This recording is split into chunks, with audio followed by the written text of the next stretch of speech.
আসসালামু আলাইকুম বন্ধুরা, আপনারা সবাই কেমন আছেন? আমার মিয়া রাত 12টার সময় বায়না ধরছে, আম্মু কেক খাবো কেক খাবো। পরে কেক যে বানাবো, কেক বানানোর জিনিসপাতি লাগে না, ডিম লাগে, চিনি লাগে, গুঁড়া দুধ লাগে, সব কিছুই তো লাগে। এখন এত রাত্রিরে আমি পাবো কই, কোনে পাবো? মিয়ার বায়না না করলেও তো থামে না। গরিব মানুষের সংসারের অভাব অনাটন সব সময়ই, নুন আনতি পান্তা ফুরায়, কিভাবে কি করব ঠিক নাই তার। এখন মিয়া কইছে আম্মু কেক খাবই আমি, তাড়াতাড়ি কেক বানায়া দাও। না বানাইয়াও উপায় নাই, দৈল্য কাঁদা, মা কেক বানাইয়াই দাও তাড়াতাড়ি। পরে গেলাম দোকানে, যায়া দোকানদারে কইলাম যে ভাই 2টি ডিম দাও, আর চিনি দাও, আর গুঁড়া দুধ দাও।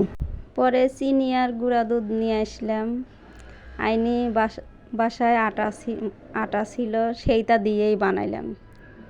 যত বেলা কেকটা না বানাই দিলাম, এত বেলা মিয়ারা ঘুমাইল না। কয় আম্মু কেক বানাবে, কেক খাবো, তয়গা শোবো, তাছাড়া শোবো লয়। তেন ওর দাদা উঠে কইছে যে এখনও তোরা শুইছি নেই, তাড়াতাড়ি শুগা। কইছে আম্মু কেক বানাইছে, কেক খাবো, তয়গা শোবো। তো কেক বানাইলাম, কেক বানায় সাইরে খাতি রাতে 1টা বাজলো। একটার সময় কেক বানায়া দিলাম, তয়গা খাইলো। খায়া সাইরে তয়গা বিচারারা শুইল। তো ভাই, গরিব মানুষের সংসারে যখন অভাব আসে কেউ জানে না, যার যার সংসারের ব্যক্তিগত ব্যাপার সেই জানে। পোলাপান কতটাই তো খাইবের চায়, পোলাপানের কতটা খাইবের মনে চায়, পারিনি খালি গরিব মানুষের সংসারে, অভাবের সংসারে কি আনবো, কিভাবে খাওয়াবো পোলাপানের। তো আমার কাছে যা ছিল আমি এইটুক দিয়েই বানাইছি।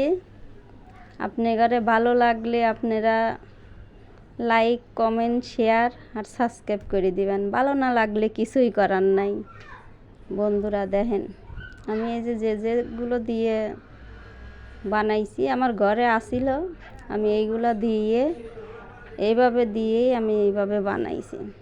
খায় আর কয় আম্মু সেই স্বাদ হয়েছে, আম্মু তুমি আবার করে দৈনিক বানায় দিও।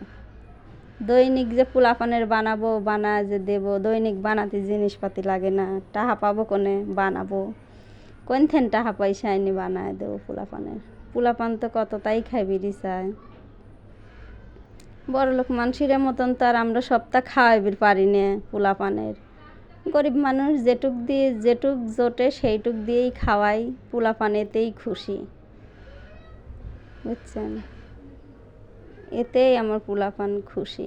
তারপরেও আমার পোলাপানের যখন যা খাইবের চায়, যতটুক সামর্থ্য হয় এতটুকুই বানায় খাওয়াই,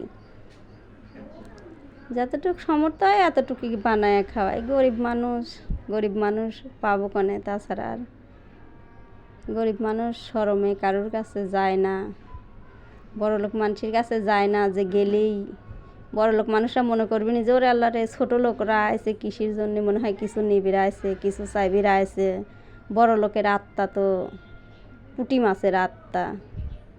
গরিব মানুষের যাওয়া দেখলেই বড়লোক মানুষরা মনে করেন যে খুব আতঙ্কের পড়াইয়া যায়। এজন্য কারোর বাসায় যায়ও নেই, যাবিরও দেয়নি। মনে চালি যায় না, মনে চালি না যায়, কারোর বাধাও দেয়নি পোলাপানের। এই দেখেন আমার কেকটা হয়ে গেছে। এই যে আমার কেক, আর একটু সময় লাগবে, আর একটু সময়ের ভিতরেই আর একটু ডেহি দিতে হবো, 10-15 মিনিট ডেহি দিতে হবো। ডেহি দিয়ে তারপরে যে সেরে কাটবো। এই যে দেখেন, এই যে কেকটা কত সুন্দর হয়েছে, কত সুন্দর হয়েছে। এই যে এখন কাটবো, কাটিয়ে যে আপনি ঘরে দেখাবো। দেখেন, ভালো লাগলে আপনি ঘরে হাতে পায়ে ধরি, ভাই ও বন্ধুরা, আপনারা আমার চ্যানেলটা সাবস্ক্রাইব করে দিবেন।